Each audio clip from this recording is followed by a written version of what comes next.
بچی 2.5-3 سال کی ہے، وہ اللہ صبح نہانے کے بعد کپڑا لا رہی ہے، وہ اپنی ماں کے ساتھ ناشتہ پیش کرتی ہے، وہ گھو کرتی رہتی ہے، دل باغ باغ ہو جایا کرتا ہے۔ میرے پیارے بھائیوں، میری پیاری ماں بہنوں، اے بیٹیوں کو وہ سمجھنے والوں، اے بیٹیوں کو مصیبت کا سامان جاننے والوں، ایسا اوقات دیکھا گیا ہے جب بڑھاپے کی عمر میں بیٹا اپنے باپ کی خدمت نہیں کرتا ہے، بیٹا اپنی ماں کی خدمت نہیں کرتا ہے، یہ بیٹی اپنے اس ماں کو اپنے گھر بلا لیتی ہے، یہ بیٹی اپنے اس بوڑھے باپ کو اپنے گھر بلا لیتی ہے۔ جو بیٹا اس کے کام نہیں آتا ہے تو بیٹی اس کے کام آتی ہے۔ خدا رہے بیٹیوں کو بوجھ نہ سمجھو، بیٹیوں کو مصیبت کا سامان نہ سمجھو۔ اور آگے بڑھیے، اسلام نے عورت کو اتنا اونچا مقام دیا کہ عورت اگر ماں ہے تو اللہ کے نبی صلی اللہ علیہ وسلم کی حدیث کے مطابق اس کے قدم کے نیچے جنت ہے۔ ایک صحابی اللہ کے نبی صلی اللہ علیہ وسلم کے پاس آتے ہیں، اے اللہ کے نبی، آپ کی جانب سے جنت میں جانے کا اعلان کیا جا چکا ہے، اے اللہ کے نبی میں بھی اسلام کے لیے، اے اللہ کے نبی میں دین کی تبلیغ کے لیے، اللہ کے لیے میں بھی اپنے گھر سے باہر میدان جنگ میں جانا چاہتا ہوں، اے اللہ کے نبی آپ اجازت دے دیجئے۔ اللہ کے نبی صلی اللہ علیہ وسلم نے بیان فرمایا، کیا تمہاری ماں زندہ ہے؟ کہا اللہ کے رسول میری ماں زندہ ہے۔ آپ نے بیان فرمایا جاؤ تو اپنی ماں کی خدمت کرو، فَإِنَّ الْجَنَّةَ تَحْتَ قَدَمِهَا، اس لیے کہ جنت تمہاری ماں کے قدم کے نیچے، جنت تمہاری ماں کے قدم کے نیچے۔ اور آگے بڑھیں، یہ عورت اگر ماں ہے تو اسلام میں اس کا اتنا اونچا مقام و مرتبہ ہے کہ اس سے تیز آواز میں بات چیت کرنے کو بھی شریعت نے حرام کیا۔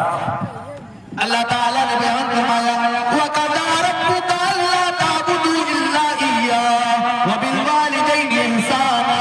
إِمَّا يَبْلُغَنَّ عِندَكَ الْكِبَرَ أَحَدُهُمَا أَوْ كِلَاهُمَا فَلَا تَقُل لَّهُمَا أُفٍّ وَلَا تَنْهَرْهُمَا وَقُل لَّهُمَا قَوْلًا كَرِيمًا وَاخْفِضْ لَهُمَا جَنَاحَ الذُّلِّ مِنَ الرَّحْمَةِ وَقُل رَّبِّ ارْحَمْهُمَا كَمَا رَبَّيَانِي صَغِيرًا۔ اللہ تعالیٰ کہتا ہے، اے دنیا والوں، تمہارے رب نے یہ فیصلہ سنا دیا ہے، اللہ تعبدوا الا ایاہ، کہ تم اس کے علاوہ کسی اور کی عبادت نہ کرو، وبالوالدین احسانا، اور تم اپنے والدین کے ساتھ اچھا سلوک کیا کرو، اما یبلغن عندک الکبر احدہما او کلاہما، اگر دونوں میں سے کوئی ایک بڑھاپے کی عمر کو پہنچ جائے، فلا تقل لہما اف، تو تم انہیں اف تک بھی نہ کہنا، وقل لہما قولا کریما، بہترین انداز میں سے بات چیت کیے کرتے رہنا۔ اس کے بعد کیا کہا؟ وَاخْفِضْ لَهُمَا جَنَاحَ الذُّلِّ مِنَ الرَّحْمَةِ، عاجزی اور انکساری کے بازو کو جھکا کر کے رہنا، وَقُلْ رَبِّ ارْحَمْهُمَا كَمَا رَبَّيَانِي صَغِيرًا،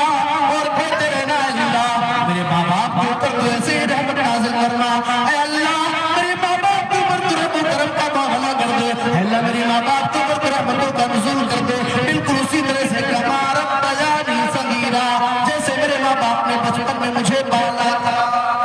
یہ ماں، اس کا مقام اتنا اونچا ہے، اللہ رب العالمین قرآن میں بیان فرماتا ہے، وَوَصَّيْنَا الْإِنسَانَ بِوَالِدَيْهِ إِحْسَانًا حَمَلَتْهُ أُمُّهُ كُرْهًا وَوَضَعَتْهُ كُرْهًا۔ ایک جگہ اللہ نے کہا ہم نے انسان کو اپنی ماں باپ کے ساتھ اس نے سلوک، اپنی ماں کے ساتھ اچھا برتاؤ کرنے کا حکم دیا ہے، حَمَلَتْهُ أُمُّهُ وَهْنًا عَلَىٰ وَهْنٍ، اس کی ماں نے تکلیفوں پر تکلیف اٹھا کر کے، اور اس آیت میں اللہ کہتا ہے اس کی ماں نے پریشانیوں پر پریشانیاں اور کمزوری پر کمزوری کو برداشت کرتے اسے جنم دیا ہے۔ میرے پیارے بھائیو، یہ ماں کا مقام، ایک آدمی اپنی ماں کو اپنے کندھے پر بٹھا کر کے خانہ کعبہ کا طواف کر رہا ہے اور کہتا ہے اتیت حق امی، میں نے اپنی ماں کو کندھے پر بٹھا کر کے خانہ کعبہ کا طواف کرا دیا ہے۔ خانہ کعبہ کا طواف کرانے کے بعد وہ کہتا ہے اتیت حق امی، میں نے اپنی ماں کے حق کو ادا کر دیا ہے۔ جواب دیا نہیں نہیں، ارے تو اپنی ماں کے حق کو ادا کرنے کی کام کر رہا ہے، تیری پیدائش کے وقت تجھے اپنی ماں کے پیٹ سے باہر آ رہا تھا، تو دنیا میں آنکھیں کھول رہا تھا، تیری پیدائش کے وقت تکلیف اور درد کی وجہ سے تیری ماں کی زبان سے جو آہ کی آواز نکلے تھے، اس آہ کا بھی کبھی تو نے ادا نہیں کیا ہے۔ یہ ماں کا مقام، اور یہ عورت اگر بیوی ہے تو اللہ کے نبی صلی اللہ علیہ وسلم نے کہا کائنات کی سب سے عظیم دولت ہے الدنیا کلھا متاع وخیر متاع الدنیا المرأة الصالحہ، پوری دنیا فائدہ اٹھانے کی چیز ہے، لیکن فائدہ اٹھانے کی چیزوں میں سب سے بہترین چیز نیک عورت ہے، نیک عورت۔ یہ ماں نیک بن جائے، اپنے آپ کو نیک اور پرہیزگار بنا لے، تو کائنات کی سب سے عظیم دولت جسے اللہ کے نبی صلی اللہ علیہ وسلم نے قرار دیا۔ اللہ تعالیٰ نے اس عورت کو سکون کا ذریعہ قرار دیا۔ اللہ رب العالمین قرآن میں ارشاد فرماتا ہے وَمِنْ آيَاتِهِ أَنْ خَلَقَ لَكُم مِّنْ أَنفُسِكُمْ أَزْوَاجًا لِتَسْكُنُوا إِلَيْهَا وَجَعَلَ بَيْنَكُم مَّوَدَّةً وَرَحْمَةً۔